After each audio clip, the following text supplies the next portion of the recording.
Buenos días a todos.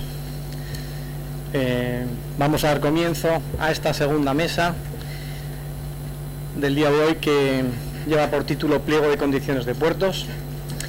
En primer lugar, pues me voy a presentar. Soy Juan Ramón García Notario, soy socio director del despacho García Notario Gil de las Heras Abogados, GNGH Abogados, y me han dado la oportunidad y el honor de moderar esta mesa sobre estas cuestiones tan interesantes desde el punto de vista regulatorio, que van a tener una incidencia directa en el nacimiento y en el desarrollo de la industria del bunkering en los puertos de una forma efectiva, y en la que hoy tenemos el honor de contar pues con las administraciones públicas portuarias en la misma, con Puertos del Estado, que va a intervenir Enrique Tortosa, con Jordi Vila en representación del Puerto de Barcelona y con Iñaki Solana en representación del Puerto de Bilbao. Como veis, pues el máximo órgano regulador del sistema portuario estatal, Puertos del Estado, y dos de los puertos más estratégicos y con trayectoria, ¿no?, en el sistema portuario español, por ser, entre otras cosas, antiguos puertos autónomos y realmente los puertos con mayor iniciativa y autonomía en el sistema portuario estatal. Bueno, pues si os parece, voy a hacer una breve introducción. Aparte, por supuesto, quería agradecer a los organizadores, al Club de Energía y a Sevigas, pues que nos hayan invitado a intervenir en la mesa. Las cuestiones que a mí me parecen más relevantes desde el punto de vista de lo que se nos viene encima es que aquí se ha producido, casi sin darnos cuenta, un cambio de régimen jurídico que va a producirse el día 24 de marzo de este año, pero que va a implicar un cambio cultural, una revolución en la perspectiva regulatoria de un servicio que históricamente ha estado desde la perspectiva de la regulación portuaria, no desde la perspectiva asística, en el ámbito de los llamados servicios comerciales, actividades comerciales, y por tanto, digamos, desde la perspectiva de la ley de puertos, en un ámbito en el que realmente la intervención pública portuaria era estrictamente la mínima posible. No había una preocupación desde la perspectiva del concepto del puerto en considerar el bunkering como un servicio esencial que debía ofrecerse a los clientes y usuarios como algo, digamos, necesario para el propio concepto de puerto. ¿Qué es lo que sucede? El reglamento del 352, el del 2017, cambia este esquema y provoca que el llamado servicio de bunkering pase a tener la consideración de servicio portuario a nivel comunitario, a nivel Unión Europea. Y esto es algo muy relevante, no solo ya para el sector privado, que de repente nos genera una situación en la que de repente la administración portuaria va a tener pues un campo regulatorio que antes no tenía, pero también para las propias autoridades portuarias y el propio Puertos del Estado, que se encuentra que le corresponde un papel de regulador respecto de un servicio al que tradicionalmente no le ha dedicado atención, que no tiene tampoco un conocimiento y un know-how suficiente como en sus cuadros técnicos, económicos y regulatorios como para asumirlo, y que por tanto también está en un proceso de reflexión muy intensa, muy profunda, y que además se viene encima con ocasión, digamos, de la necesidad de elaborar esos pliegos de condiciones generales. Por tanto, bueno, cambio cultural, sector público, cambio cultural, sector privado, y qué mejor ocasión para que se produzca este campo, este espacio de colaboración público-privada, a fin de que, lo que hemos comentado, que la regulación que se va a generar como consecuencia de este cambio normativo no sea un impedimento para las expectativas del desarrollo de la industria.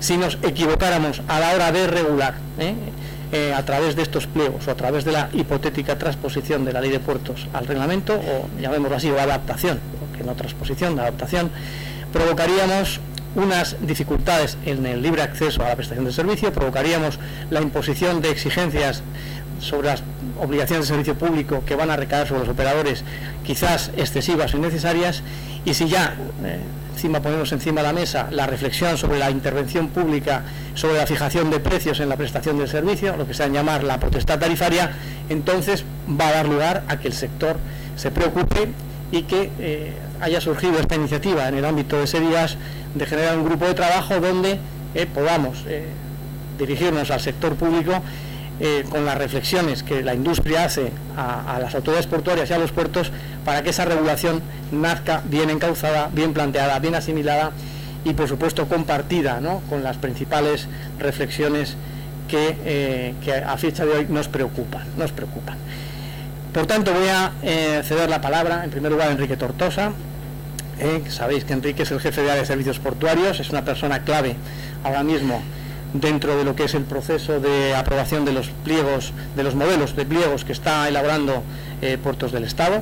Sabéis que la ley actual establece que la competencia para aprobación de los pliegos corresponde a las autoridades portuarias, pero dentro de esa función institucional de coordinación del sistema portuario estatal y ese liderazgo intelectual que ha desarrollado siempre Puertos del Estado, ha surgido la iniciativa de establecer una especie de modelos, pliego de cláusulas generales que puedan permitir una homogeneidad en la aplicación de la regulación portuaria para los servicios portuarios y en concreto para el servicio de bunkering.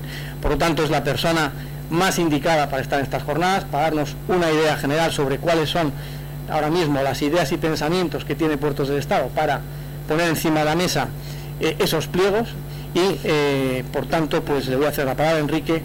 Pues dispones de 10-15 minutos para contarnos lo que estáis trabajando. Muchas gracias.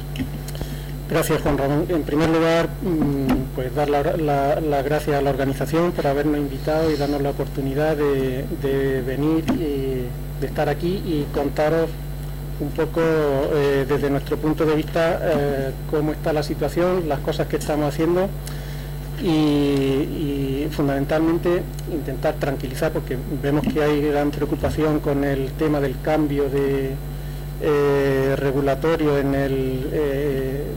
relación con este servicio, ya que nosotros pensamos que el cambio no va a ser tan grande, realmente no son tantas las cosas que van a afectar a este cambio regulatorio. Se ha dicho ya en varias ocasiones, en la mesa anterior, se ha hablado de la normativa internacional a nivel de la OMI y a nivel europeo sobre la reducción de las emisiones. No lo voy a repetir, pero sí que quisiera comentar dos actos legislativos a nivel europeo que son fundamentales en lo que toca al transporte marítimo y al uso del gas natural licuado.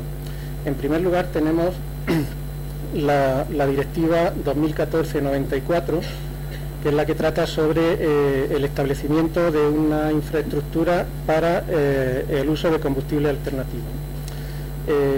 Esa directiva toca una gran variedad de posibles combustibles alternativos, pero entre ellos está el gas natural y se enfoca desde el punto de vista de los distintos sectores del transporte.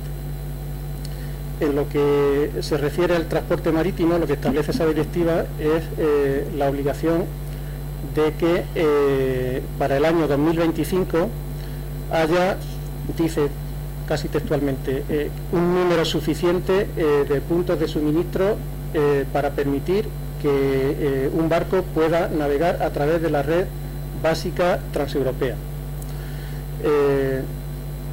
No significa textualmente que tenga que haber un punto de suministro en cada uno de esos puertos, pero sí, bueno, un número suficiente. La directiva establece que cada puerto, que cada país tiene que aprobar un marco de acción nacional donde se detalle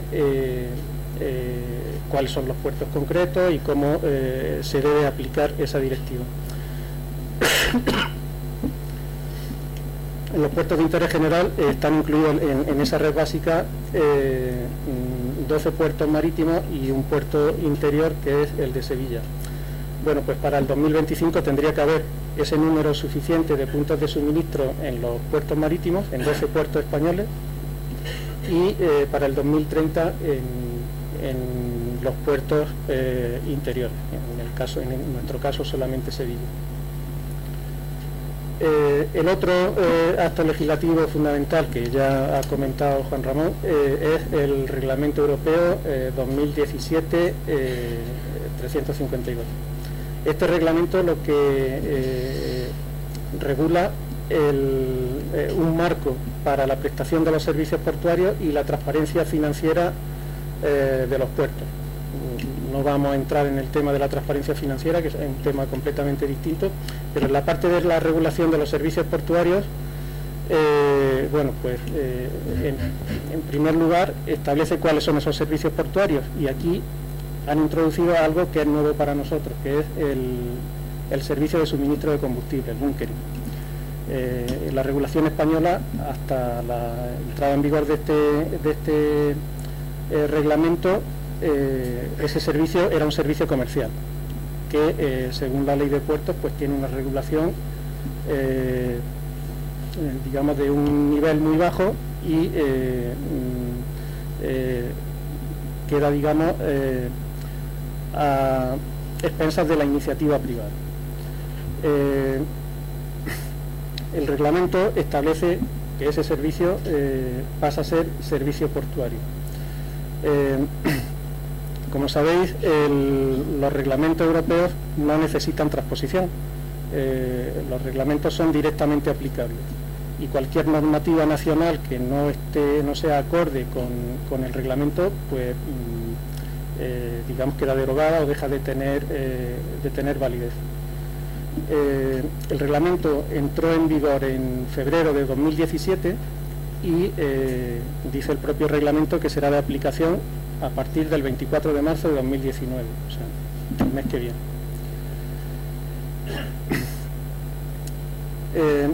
El reglamento tampoco regula muy profundamente lo que es la prestación de los servicios. El reglamento tiene como principio garantizar la libertad de acceso, la libertad de establecimiento de las empresas que quieran ser prestadores de servicios.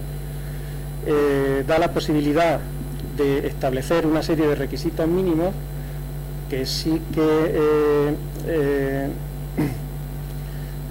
exige que sean transparentes, objetivos, no discriminatorios y proporcionados al servicio de que se trata. Intenta evitar que se puedan establecer barreras comerciales para la prestación del servicio, para el libre establecimiento de los posibles prestadores, y persigue una alta calidad en la prestación de los servicios.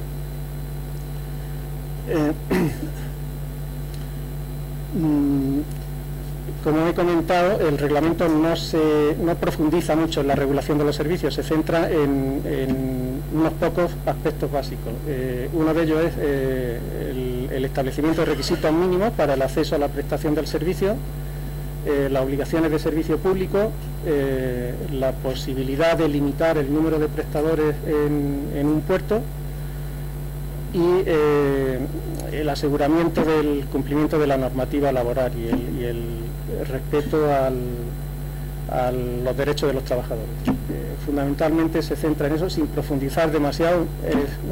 El reglamento como principal objetivo tiene garantizar el libre acceso, la libertad de establecimiento, y no entra demasiado en la regulación de lo que es la prestación de los servicios.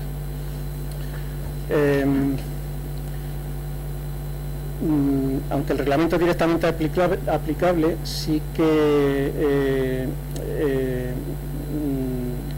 es conveniente y el que la normativa nacional se adapte al reglamento o se modifique para adaptarse al reglamento en lo que no cumpla con lo establecido en ese reglamento. En este caso, la ley de puertos en general, teniendo en cuenta esos principios que he comentado, está bastante alineado con el reglamento, pero y no hay grandes cosas que incumplan lo establecido en el reglamento, pero sí que hay toda una serie de detalles que hay que afinar y que, bueno, será necesario hacer determinados retoques en lo que es la ley de puertos. Hasta el momento no se ha hecho. Esa adaptación de la ley de puertos está pendiente de hacer, se está trabajando en ella, y puesto que si esa modificación se limita estrictamente a lo que es el cumplimiento del reglamento, no requiere un trámite parlamentario complejo, con lo cual esa modificación podría aprobarse mediante un decreto ley. Se está trabajando en ello, como digo, y se intentará que se apruebe cuanto antes. Paralelamente estamos trabajando y en lo que parece que todo el mundo tiene cierta expectativa, estamos trabajando en la elaboración de un modelo de pliego. Como sabéis, para los servicios portuarios, cada autoridad portuaria, o para cada servicio portuario, cada autoridad portuaria tiene que aprobar un pliego de prescripciones particulares que regula el otorgamiento de licencias y determinadas condiciones de la prestación del servicio. Esos pliegos los aprueba cada autoridad portuaria. El Puerto del Estado solamente interviene emitiendo un informe de cada una de las propuestas de pliegos que hace cada autoridad portuaria antes de su aprobación.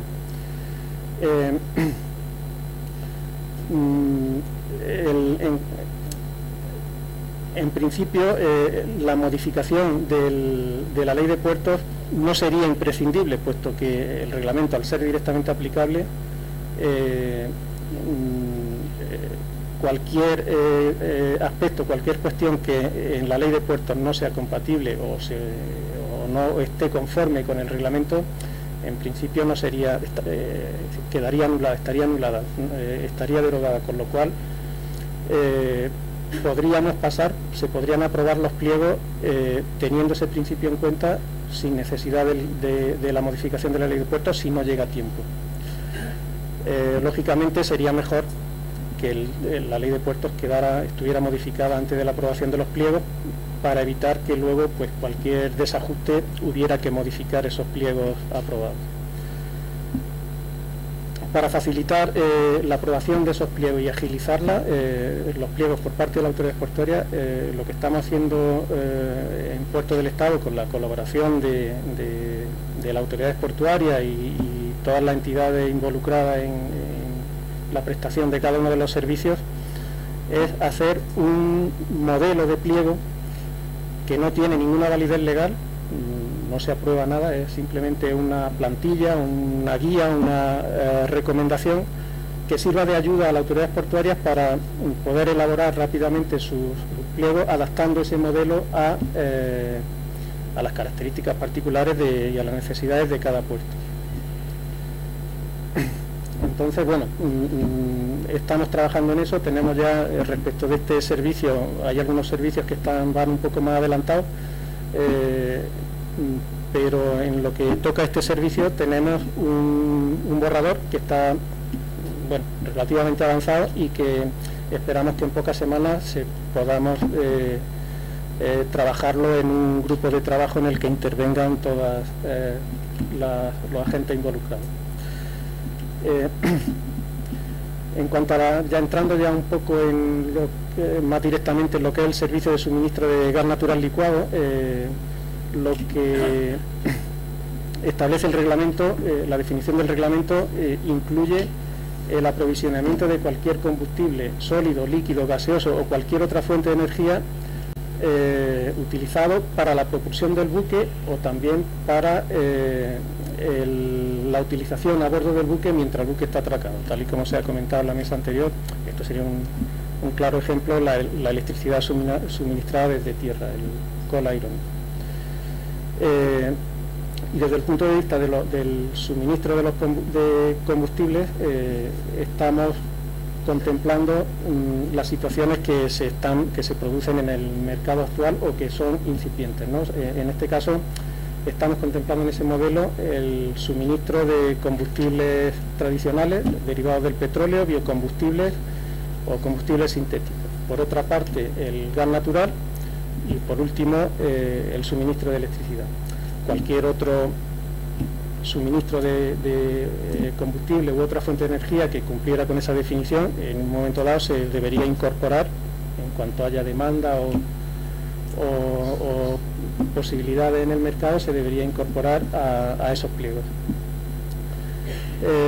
En cuanto a las formas de suministro de gas natural, ya se ha comentado anteriormente, pues serían todas las posibles. Serían el suministro desde una gabarra o barcaza, el suministro desde camión, el suministro a través de contenedores cisterna o el suministro a través de tubería. Y por último, en cuanto a aspectos así más delicados que puedan generar preocupación en cuanto al contenido de los pliegos, pues no sé, podríamos comentar el tema, por ejemplo, de las tarifas máximas. Como sabéis, la ley de puertos contempla una serie de contenidos que deben de tener estos pliegos de prescripciones particulares. Uno de ellos son las tarifas máximas que debe establecer la autoridad portuaria cuando no hay competencia. Todos los servicios portuarios se prestan por la iniciativa privada y tanto la ley de puertos como los pliegos deben establecer un marco que facilite el libre acceso y la competencia en la prestación de los servicios. Cuando no hay competencia, para evitar la existencia de precios abusivos, la ley de puertos establece que la autoridad portuaria debe aprobar unas tarifas máximas. En el caso de este servicio, claro, la ley de puertos está hecha sin tener en cuenta este servicio. Este servicio vemos que tiene unas diferencias importantes respecto del resto de servicios que se contemplan originalmente en la ley de puertos.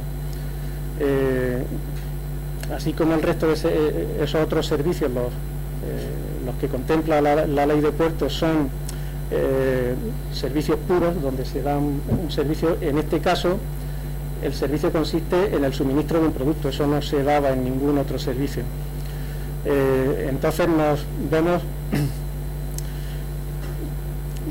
difícilmente aplicable el establecimiento de tarifas máximas a un servicio de este tipo, donde el servicio incluye el producto y aparte el coste de la operativa del transporte y del suministro al buque.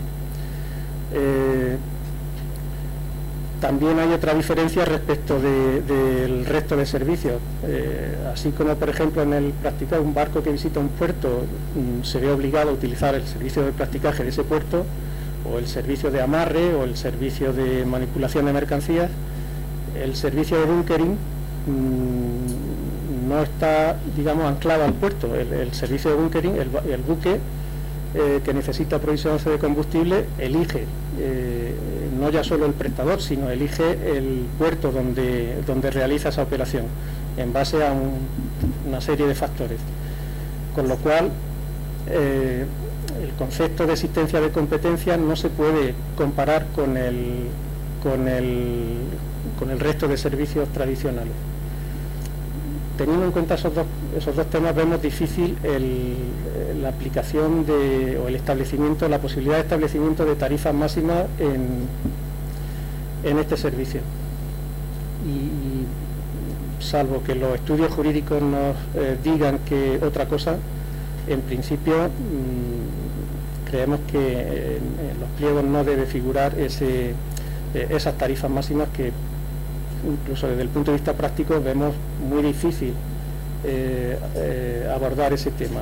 Tampoco habría agilidad suficiente para poder mantener actualizadas esas tarifas máximas. O sea que desde ese punto de vista yo el tema de las tarifas máximas creo que puede soslayarse. El tema de las obligaciones de servicio público, que parece que también genera preocupación. Como sabéis, la ley de puertos establece 5 obligaciones de servicio público. Una de ellas precisamente es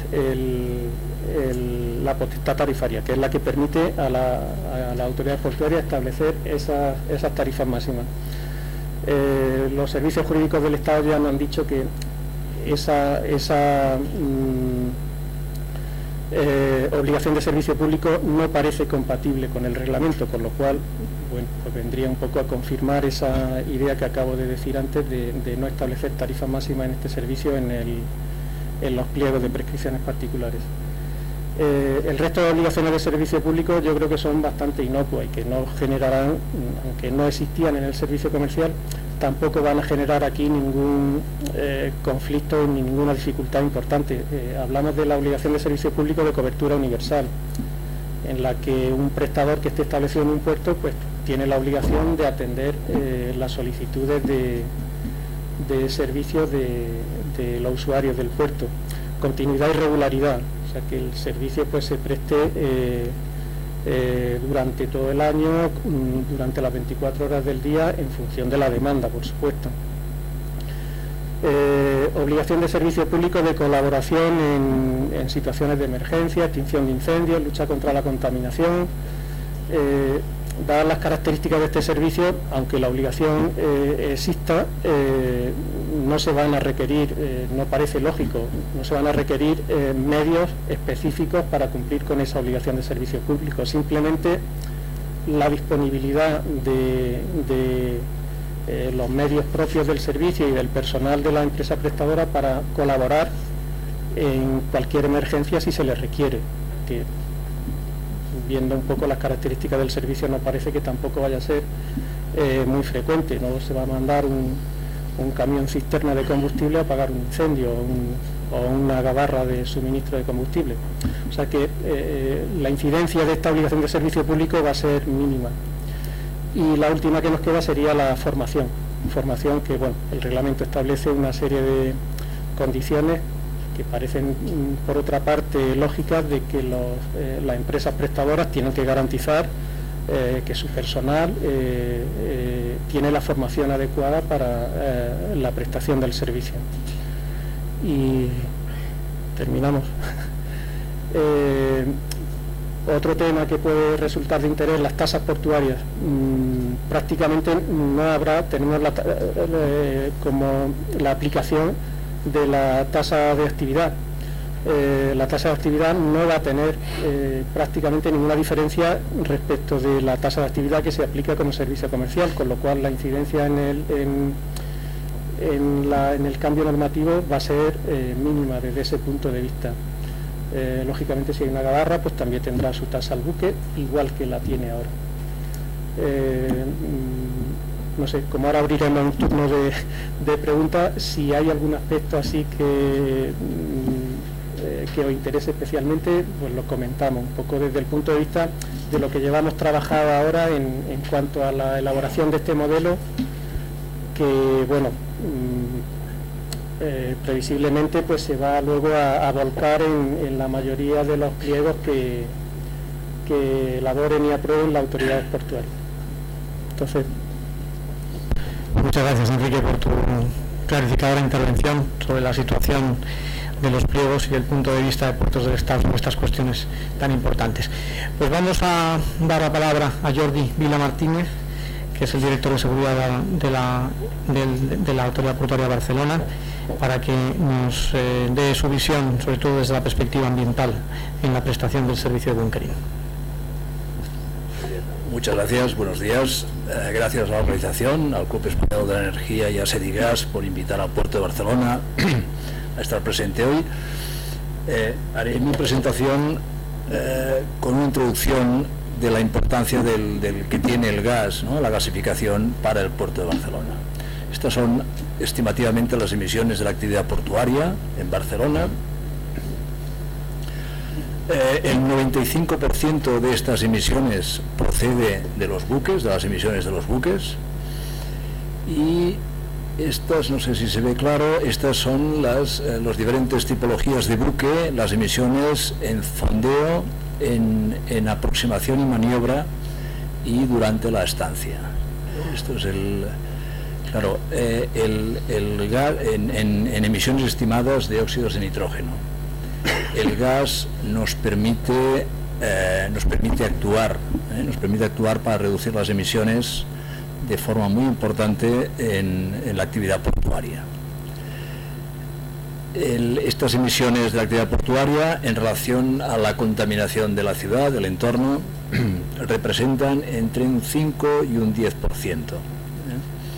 en óxidos de nitrógeno y en partículas en suspensión, PM10, Los modelos nos indican el 1,5%, aunque estudios realizados con otras metodologías nos iríamos también a un peso, a una contribución entre un 5 y un 10%.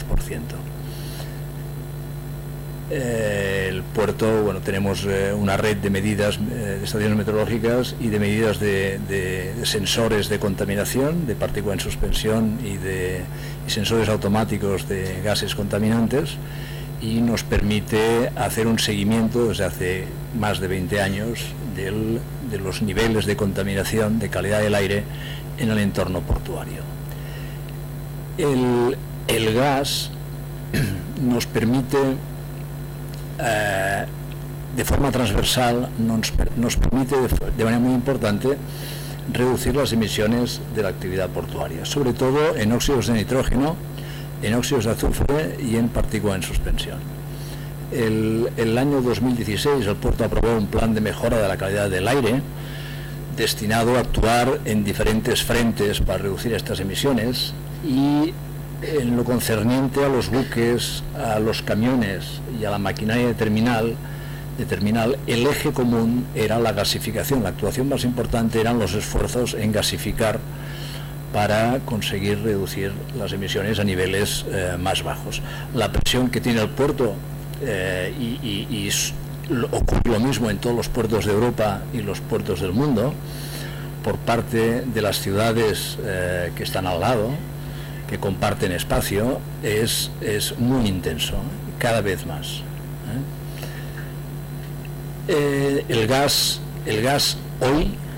hoy es una solución para la calidad del aire. Más adelante los puertos introducirán esfuerzos y acciones para descarbonizar, para reducir las emisiones de gases de efecto invernadero. Pero ahora la urgencia que tenemos los puertos en todo el mundo es reducir las emisiones. Y el gas juega un papel primordial, porque el gas es factible como combustible alternativo en los buques. Y los buques es la parte más importante de las emisiones de la actividad portuaria. Los puertos, para promocionar el GNL, y en el caso del puerto de Barcelona tenemos cuatro roles muy importantes. El primero es disponer de infraestructuras de suministro. Se ha hablado antes, es decir, es imprescindible tener el GNL almacenado y tener el sistema de suministro a buque por mar, mediante gabarra o barcaza, o por tierra, mediante cisterna. Es también importante el incentivar, es decir, adecuar el esquema de bonificaciones y incentivar a aquellos buques que estén propulsados por gas natural. Y también, como no, el tener una regulación muy clara y muy transparente, y que ponga por delante la seguridad de las operaciones para el bunkering de GNL a los buques. Y esto da pie un poco a explicar de forma muy breve en qué consiste la regulación que hemos hecho en el puerto de Barcelona para la actividad de suministro de GNL a buques, tanto por lado mar, es decir, por ship to ship, o por lado tierra con cisterna, track to ship. Las principales características es que, en primer lugar, se ha trabajado desde estudios de seguridad, se han basado en estudios de riesgo, y en segundo lugar es que, por desconocimiento, hemos pedido mucha ayuda y mucha participación de los actores que intervienen, tanto de terminales como de operadores, como de gasistas y como de buques. Empezamos en junio del 2016, el primer borrador de regulación lo tuvimos un año y pico más tarde, en noviembre del 2017, adaptamos el año pasado, a inicios del año pasado, con las directrices de EMSA, que nos fueron de mucha utilidad para algunos temas, porque por primera vez armonizaban temas técnicos de seguridad que eran complicados de afrontar de forma de puerto, a nivel de puerto. Y desde septiembre, octubre del 2018 estamos internamente en proceso de aprobación, esperando esperando la regulación, las directrices de regulación de puertos del Estado. Cabe decir, como antes ha dicho Enrique, estamos trabajando con puertos del Estado también en estas directrices de regulación. El modelo de autorización lo hemos planteado de la siguiente manera: un acceso, un pliego de condiciones técnico de la operativa y un acceso a la licencia para los prestadores, con unos requisitos de acceso bastante sencillos, y después una autorización, es decir, el operador tiene licencia y luego cada operación de bunkering requiere una autorización conjunta o solidaria entre el operador con licencia, el buque receptor y la terminal en donde esté el buque. Esto es importante. Es decir, esta tríada, la autorización siempre tiene que ser a las tres partes involucradas, para garantizar que no hay operaciones simultáneas, no hay SIMOPS que puedan verse afectadas. El principales normas y especificaciones seguidas no me voy a entretener porque prefiero que haya más debate. Lo tendrán ustedes en la presentación. Hay unas que nos han servido como base, que nosotros consideramos que son las más importantes, y luego han habido otras ya a nivel de consulta y otras más específicas para la realización de los análisis de riesgo y los ejercicios de identificación de riesgos. En cuanto a las condiciones de prestación relevantes, la primera es la zonificación de riesgo. Aparte de la zona ATEX, que esto lo deciden los estudios de riesgo, hemos fijado unas zonas de seguridad de 25 y 50 metros en track to ship y ship to ship por defecto. El operador, con estudios de riesgo, puede demostrar que con sus medidas reduce este riesgo y tomaremos otras distancias, pero por defecto vimos que era muy importante partir de un radio. Y después, para el lado mar, hemos descrito lo que es una zona de exclusión marítima, que serían unos 30 metros a partir del borde del perímetro del buque. 30 metros en donde no puede haber, durante la operación, no puede haber ninguna inclusión, no puede haber ningún buque y ningún artefacto que esté por un tema de prevención de colisión, ¿no? Otro de los temas importantes es el personal involucrado. Hemos definido el coordinador de la operativa de suministro en el lado de la terminal para garantizar que la visión incluye también las operaciones simultáneas. El responsable de la operación, que puede ser tanto del buque o del operador, principalmente el operador, y después el capitán u oficial en quien delegue por el lado del buque, y los operadores técnicos de un lado y de otro lado, el lado del suministrador y del lado del buque receptor. En cuanto a operaciones simultáneas, esto es lo más importante. Por cuanto es una operación que tiene unas condiciones de seguridad importantes y no se puede asemejar a lo que es el bunkering de líquidos convencionales, con lo cual tenemos que ir aquí hemos tenido que ir con mucho cuidado y hemos fijado unas líneas, ¿no? Hemos fijado por operaciones simultáneas, hemos fijado unas compatibilidades, unas incompatibilidades y en algunos casos unas condiciones, una incompatibilidad que puede ser superada con determinadas condiciones.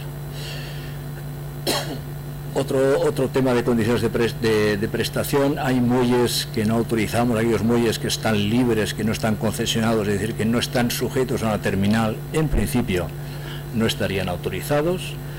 Los horarios, condiciones oceano-meteorológicas desfavorables y restricciones al suministro que básicamente son 100 metros de radio a la carga y descarga de mercancías peligrosas y a 100 metros de focos de ignición, es decir, un radio de 100 metros que no haya ningún foco de ignición. Sistemas de parada de emergencia y de sistema de desconexión rápida han de estar bien definidos, pueden ser manuales o automáticos, pero en cualquier caso han de estar bien definidos y bien claros. Protección criogénica de casco, el tema de los venteos es un tema importante, el tema de procedimientos, tanto de comunicación como el checklist durante todas las fases, como procedimientos en caso de emergencia. Tiene que haber por cada operación, tiene que haber un procedimiento muy claro de actuación de las tres partes, terminal, buque receptor y operador, en caso de emergencia. Y también es muy importante regular qué hace la gabarra, si la gabarra está en el puerto, cuando en los periodos en que no está operando, pues tiene que tener un punto de atraque asignado y unas condiciones a cumplir. En relación al acceso a licencia,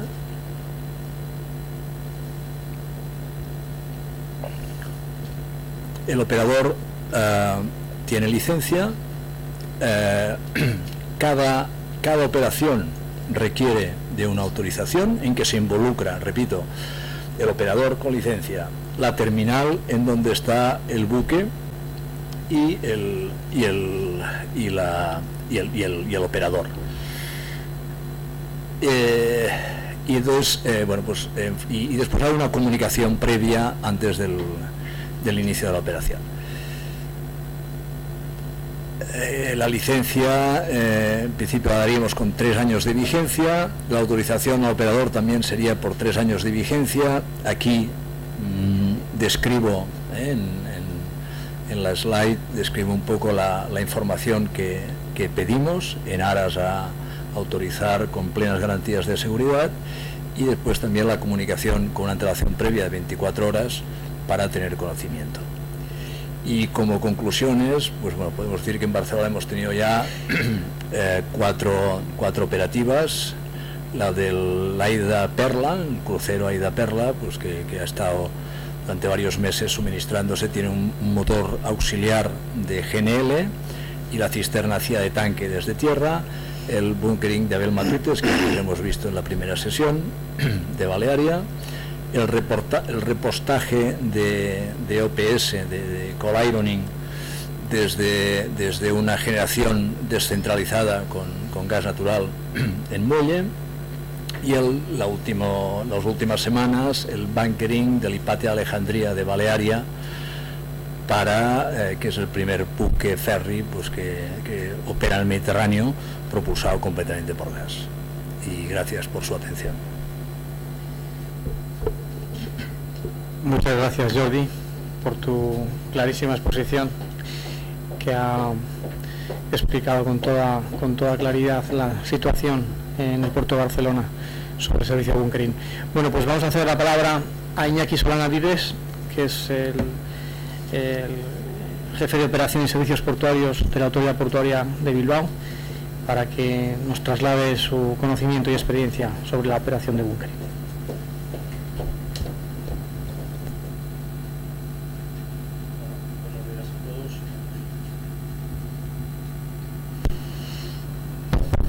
Buenos días a todos. En primer lugar, pues bueno, agradecer al organizador su deferencia en invitarnos a compartir un poco nuestras experiencias. Y bueno, a lo largo de estas presentaciones que se llevan haciendo durante la mañana, pues prácticamente digamos que los asuntos son repetitivos, y bueno, vamos a incidir un poco en ello en el puerto de Bilbao desde la experiencia práctica que hemos tenido en lo poco que estamos haciendo en este incipiente mercado del suministro del gas natural licuado a buques. Hemos tenido 5 operaciones, 4 de ellas han sido por medio de camión, y una ha sido una prueba piloto de una barcaza reconvertida que anteriormente se dedicaba al suministro de gasoil y fuel oil, y se le han adaptado 2 tanques criogénicos de 300 metros cúbicos cada uno, y se hizo una prueba piloto de suministro. Se han hecho, además, curiosamente, todas las operaciones que se han hecho, tanto la de track to ship como la de ship to ship, se han hecho sobre, o sea, se ha suministrado al mismo buque.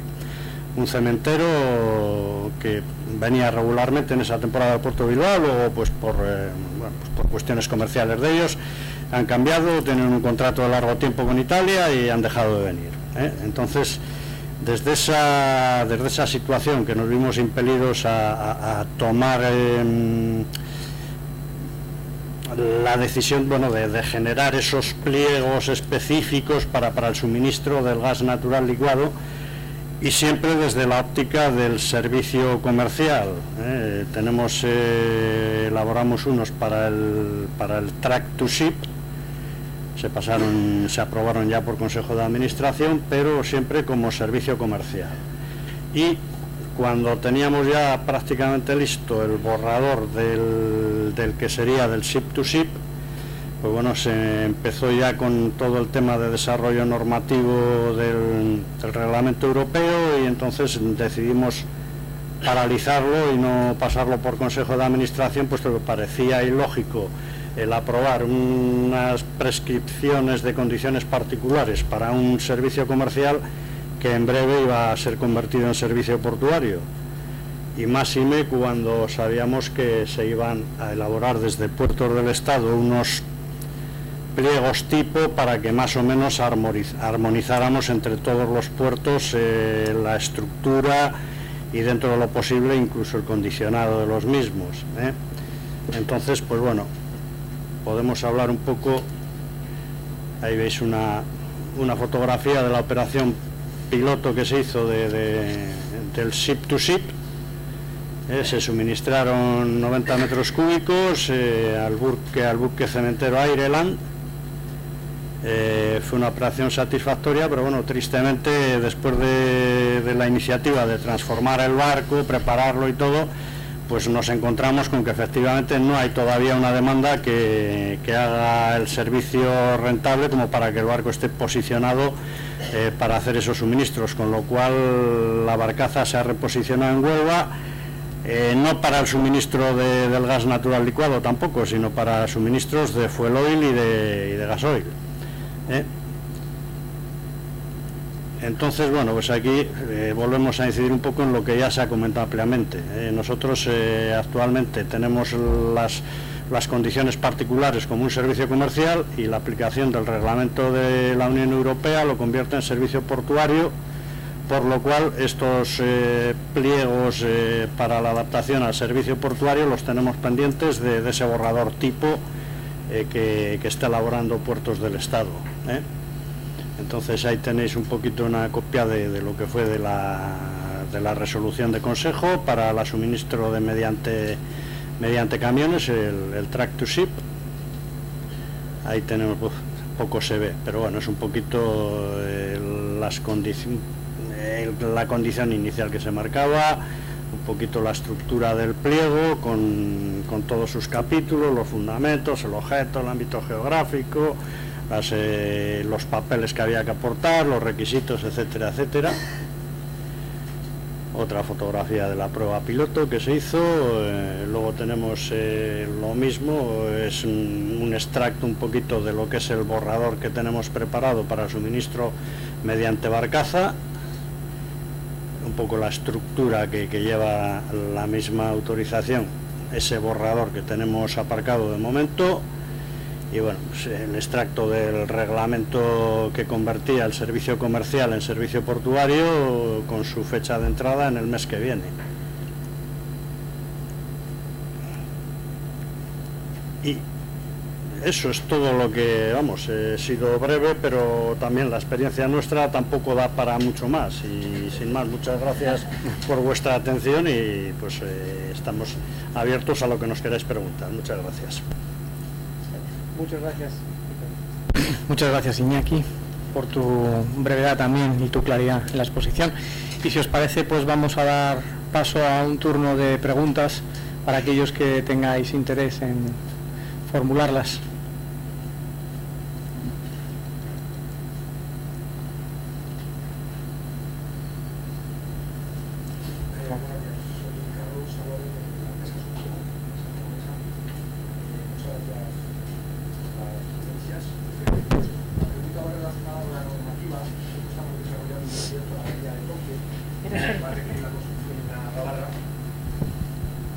como fase primera, y la pregunta va relacionada con la normativa en España en cuanto a la operativa de la gabarra dual, y más concretamente en lo que es la carga de ambos combustibles.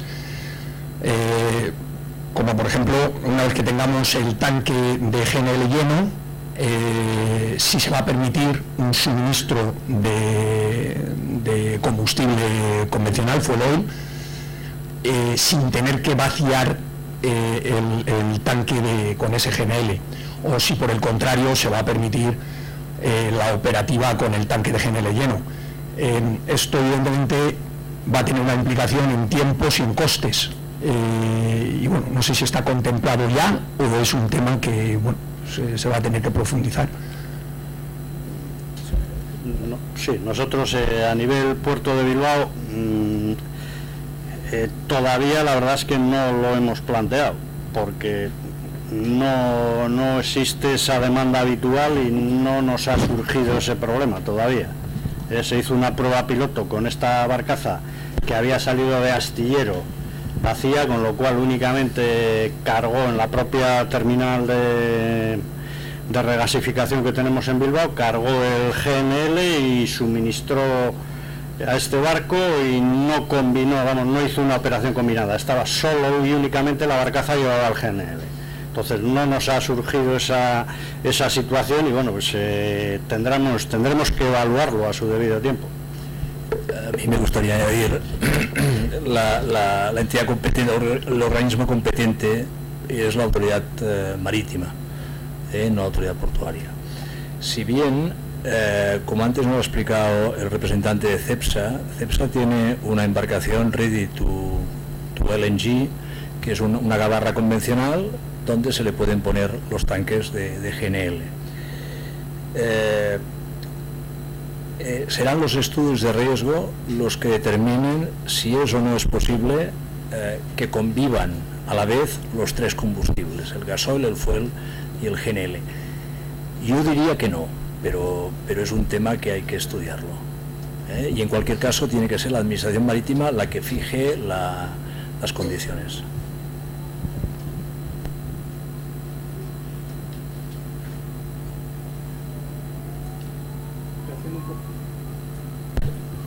Haciendo un poco más de hincapié, más que en la pregunta estrictamente de la normativa de la operación, sí que me gustaría plantear, en este caso a Enrique Tortosa, si en un supuesto, por ejemplo, de barcaza dual, desde la perspectiva del modelo de pliegos que tenéis ahora mismo, vais a segregar licencias por tipo de combustible a suministrar, o si vais a hacer una licencia bajo un pliego único que englobe todo el servicio de bunkering, con independencia de la naturaleza, si el suministro es de líquidos, de gas, etcétera, ¿no? Desde esa perspectiva, una barcaza, el caso práctico yo creo que es muy interesante, una barcaza que tenga las dos opciones necesitaría una licencia o dos licencias. Sí, en principio en el modelo de pliego se contemplan licencias diferenciadas para cada tipo de combustible, incluso para cada modalidad de prestación, con gabarra, con camión, pero eso no quita que un prestador solicite licencia para prestar el servicio para distintos tipos de combustible o para una o varias formas de prestación. Lógicamente pues tendrá que tener, si un prestador pide medios para suministrar combustible tradicional y GNL, tendrá que tener para obtener las dos licencias tendrá que tener los medios necesarios para los dos servicios, para los dos tipos de servicios, sin perder la oportunidad de que pueda haber medios que efectivamente o pueda hacer una propuesta de medios que optimicen esos medios, como el caso de una gabarra que pueda suministrar varios tipos de combustible a la vez. Pero en principio pues serían licencias para todo esto. También depende un poco de luego cada autoridad portuaria cómo lo quiera enfocar, pero en principio la propuesta así de tipo general es que igual que ocurre en otros servicios, se puedan establecer licencias diferentes para cada tipo de combustible y para cada modalidad de prestación.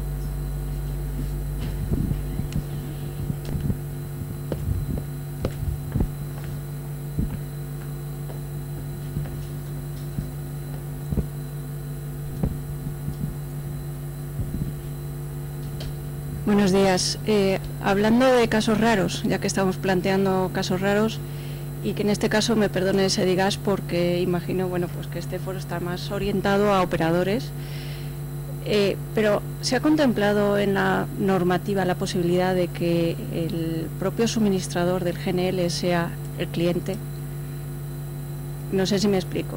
Es decir, la propia compañía de barcos que decide poner un tanque en el puerto y que decide suministrarse a sí misma. Entiendo que las condiciones de seguridad evidentemente tienen que ser las mismas que cualquier otro operador, pero tema licencia, tema personal, a lo mejor ahí, no sé si esta regulación o la normativa contempla esa posibilidad. Gracias. Desde el momento que el servicio bunkering se convierte en servicio portuario y en principio le aplicamos toda la regulación general de servicios portuarios que establece la ley de puertos, que no sea contraria al reglamento, hay distintas formas o distintos supuestos para solicitar una licencia. Se puede dar el caso efectivamente de que en una terminal pues implante un sistema de suministro para sí mismo. Aún en este caso tiene que pedir una licencia, esa terminal o esa naviera debería de pedir, tiene que pedir una licencia que está perfectamente regulada en la ley de puertos. Una licencia de autoprestación.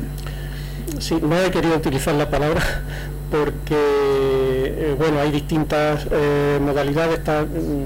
Quien lo quiera mirar más en detalle, el artículo 116 de la ley de puertos, donde se establecen licencias restringidas al ámbito de una terminal, y luego hay en las que se puede prestar el servicio tanto con medios propios como con medios ajenos, con medios subcontratados con un tercero.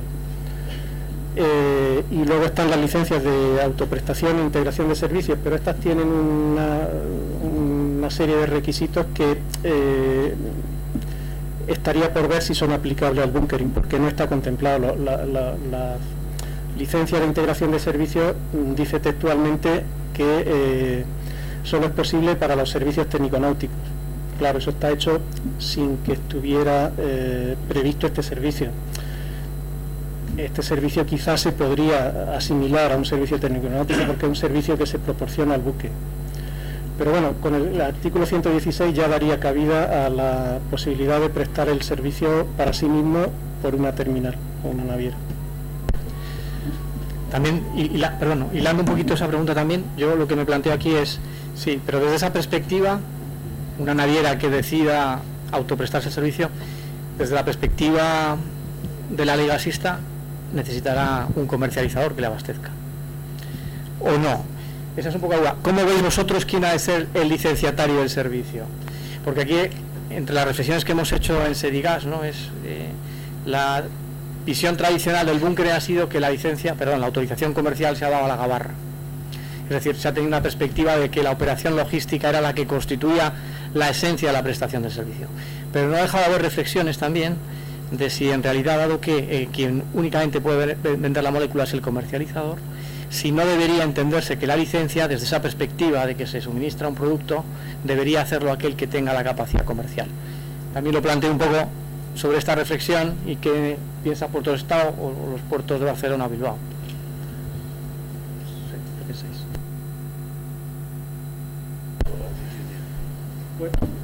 Esta pregunta nos la hemos hecho desde el primer momento que empezamos a trabajar en este tema, y la verdad es que la respuesta no es sencilla. Al final llegamos un poco a la conclusión de que el pliego no puede establecer qué tipo de entidad puede solicitar una licencia o no. La conclusión es que cualquiera que cumpla las condiciones del pliego puede solicitar una licencia. Eso lleva a otra pregunta, pero claro, las condiciones pueden estar orientadas para una cosa u otra. En principio, el prestador del servicio tiene que ser responsable y tener el control total de los medios que se utilizan para la prestación del servicio y de toda la operativa que se desarrolla en el puerto. Estamos hablando de un servicio portuario, no estamos hablando de un negocio que se hace en no sé qué parte del mundo. Estamos hablando de una actividad que se hace en el puerto. Y por otro lado, el pliego también exige, o deberá exigir, que el titular de la licencia sea responsable y garantice la calidad del combustible. Cumpliendo esos requisitos, cualquiera que cumpla sus requisitos puede solicitar y obtener una licencia si cumple todas las condiciones del pliego.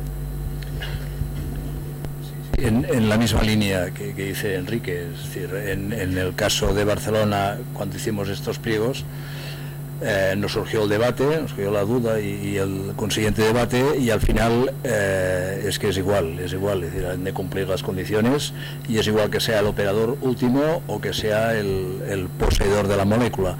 Lo que sí es importante es que el nivel de detalle y toda la información y garantías las vamos a pedir a nivel de operador. El nombre de los conductores, de los choferes involucrados, de los responsables, coordinadores y operadores técnicos, van a ser nombres que da igual que sean de la esfera del licenciatario o del subcontratado. Lo que se trata es de que no se diluya la responsabilidad, como bien decía Enrique. Es decir, que esté todo muy identificado, el que tiene la licencia y los medios que utiliza para prestar el servicio.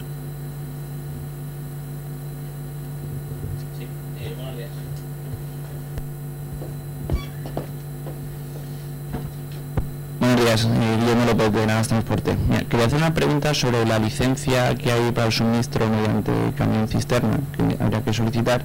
¿Esa licencia contempla la solución logística Multi-Direct to Ship o debería solicitarse una nueva licencia, estudios o cómo iría el tema? Si está contemplada la modalidad Multi-Direct to Ship, pero un poco la autorización depende de los resultados del estudio de riesgo. El marco es suficientemente amplio como para que quepa. Yo quisiera aclarar también aquí en este punto, una cosa es la licencia y la licencia o el pliego debe contemplar tanto la operativa con un solo camión como con varios simultáneamente, y otra cosa es luego, una vez la licencia no se pide para una operación concreta, la licencia es un título que te da derecho a prestar el servicio de forma continua durante el plazo que tenga esa licencia. Y luego lo que comentaba Jordi es una autorización individual que hay que hacer para cada servicio en el que tienen que intervenir pues esa serie de agentes, ¿no? El buque, el prestador, la terminal, quizá la capitanía marítima, pero no son conceptos completamente diferentes. Una cosa es la licencia y otra cosa es la autorización de la operación concreta. Lo que ocurre es que ahora temporalmente se ha estado dando, se ha hecho en varios puertos, que a falta de la regulación suficiente del pliego y demás, para cubrir las necesidades que se han planteado, pues se han dado una especie de autorizaciones provisionales puntuales para determinada operación. Entonces los conceptos ahí se han mezclado un poco, pero digamos en una situación normalizada hay que distinguir completamente lo que es la licencia de lo que es cada operación concreta, que tendrá su tramitación o sus autorizaciones correspondientes.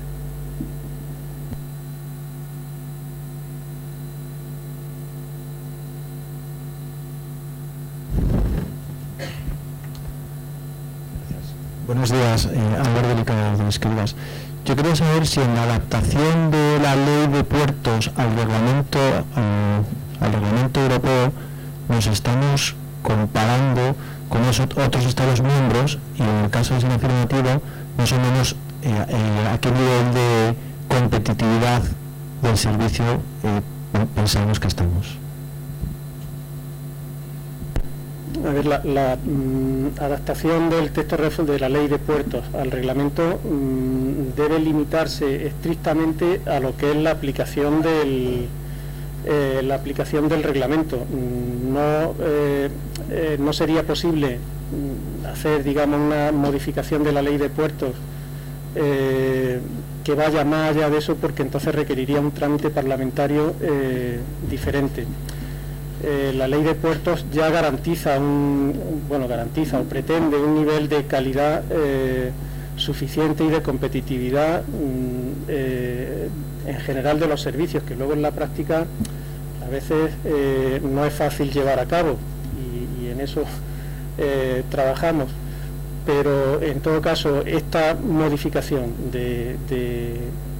posible modificación, porque todavía no sabemos si podrá o cuándo se podrá llevar a cabo, tiene que limitarse estrictamente a los detalles muy particulares y estrictamente necesarios para adaptarlo al reglamento, porque cualquier otra cosa requeriría un trámite diferente y mucho más largo y complicado. Gracias. Yo solo hay que hacer un comentario adicional, y ya muy breve, y es que, así como quien no quiere la cosa, nos has contado, Jordi, que el Puerto de Barcelona ha hecho una estimación de la duración de las licencias a 3 años.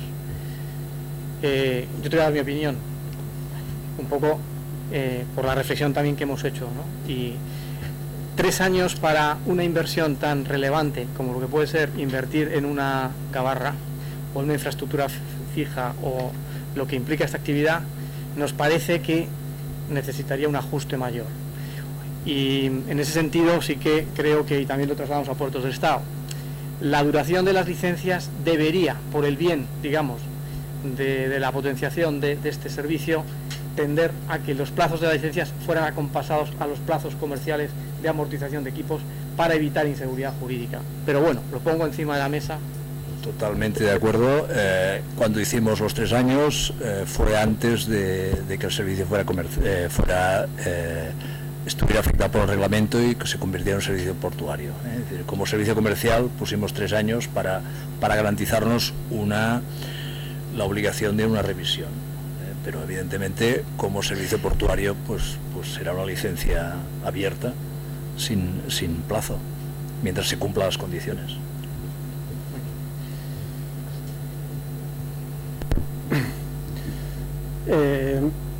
Yo quería aclarar aquí, a la hora de incorporar el bunkering como servicio portuario a la ley de puertos, en la ley de puertos se establece para cada uno de los servicios portuarios un plazo máximo, que luego cada autoridad portuaria en su pliego, pues dentro de ese plazo máximo establece el plazo que vea conveniente.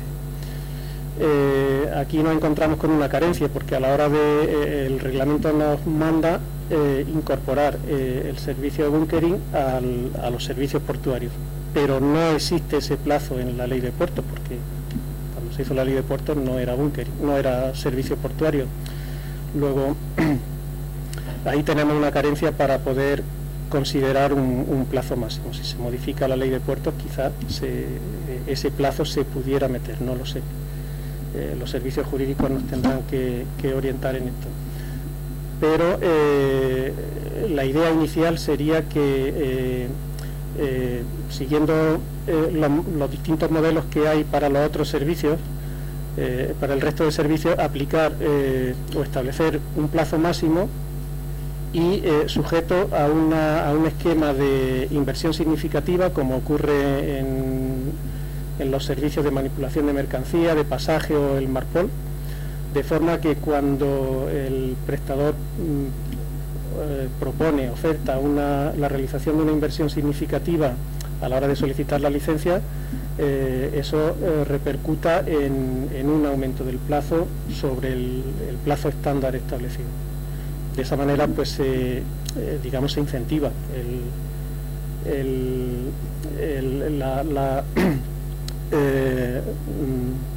la inversión en instalaciones y en medios de prestación del servicio, y facilita un poco, en este caso, la implantación del servicio de bunkering. Muchas gracias. Muchas gracias a todos. Ya hemos llegado al punto final de esta segunda mesa. Dar las gracias a Iñaki, a Jordi y a Enrique por sus aportaciones a este programa, a estas conferencias. Y bueno, y yo una vez más reiterar, ¿no?, el interés del sector privado en colaborar con el sector público, que la regulación que resulte de esos pliegos, de esa adaptación de la ley de puertos, sirva para potenciar el uso de energías limpias en el transporte marítimo. Muchas gracias a todos.